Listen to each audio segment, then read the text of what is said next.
Welcome to the probably most windy legal tech walk I did so far.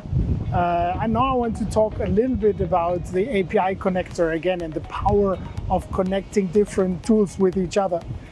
Just imagine you integrate the commercial register in a process where you want to check if managers are eligible to sign certain documents.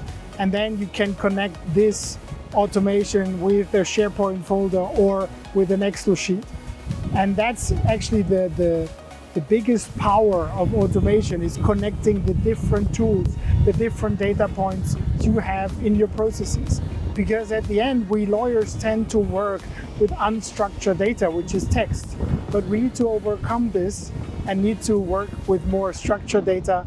And that's so easy to do that with a no-code tool like ours. If you want to learn more, just send me a message or book a demo via the link below.